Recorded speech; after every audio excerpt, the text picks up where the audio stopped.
Good morning, folks. Today we are recognizing our volunteers, our volunteer appreciation, and these words are in service to those people, which is practically all of you. So it's called the quiet work of community.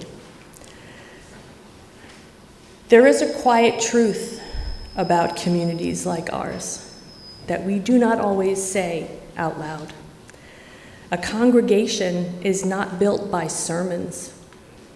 It's not built by buildings.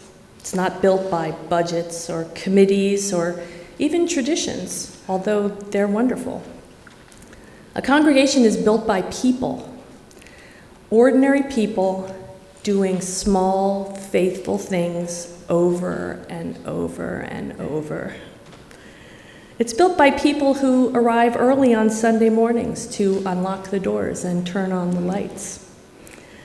Built by the hands that bring snacks and make coffee, setting out the cups.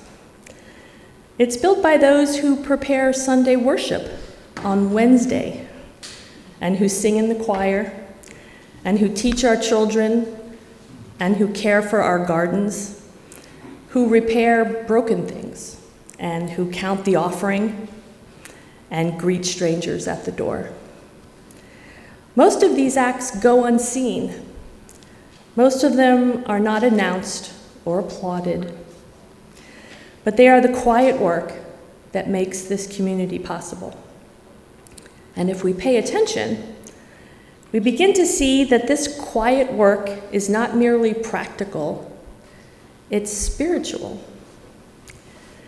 The poet and essayist Ralph Waldo Emerson once wrote that the only gift is a portion of thyself. What Emerson understood, and what spiritual communities like ours rediscover again and again, is that the most meaningful gift we can offer is not money or prestige or even recognition. The most meaningful gift that we offer is our presence, our time, our willingness to share a piece of ourselves in service to something larger. And when someone volunteers to teach a class, they offer patience and care. When someone joins the choir, they offer their voice. When someone sits with a grieving member of the congregation, they offer compassion. There's an old metaphor used in Unitarian Universalism that I've read that describes the congregation as a web, a living web of relationships. No single strand holds the web together. Every strand strengthens it. Every act of service adds another thread. Every gesture of kindness reinforces the structure. If one strand disappears, the web weakens. But when many strands connect, the web becomes resilient, flexible, strong, capable of holding us through joy and sorrow alike. And this is why volunteer service matters so deeply. Because when we serve, we are not just completing a task. We are strengthening the web. We are weaving ourselves into the life of the community. And something else happens when we serve. Something quiet, something transformative. We begin to realize that we need one another. Service reminds us that none of us carries the whole community alone. We have to share the work. We have to share the responsibility. And we share the joy, too, of building something meaningful together. Think about how many different gifts are needed to sustain a congregation like ours.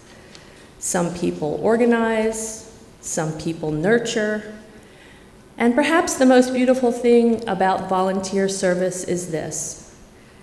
It rarely begins with certainty. Most people who volunteer do not usually say, I know exactly how to do this, let me help you. Instead, they say something much simpler. They say, I'm willing to help. I can try. Tell me where I'm needed. That willingness, that openness, is the seed from which community grows. Because service is not about perfection, it's about participation. It's about stepping forward and saying, I want to be a part of this, and we are creating this together. And over time, something remarkable happens. What begins as volunteering becomes belonging. A person who came to help once begins feeling connected. A person who came to offer a skill discovers friendships. A person who showed up to support the community begins to realize that the community is now supporting them. Service changes the relationship. Instead of being consumers of a community, we become co-creators.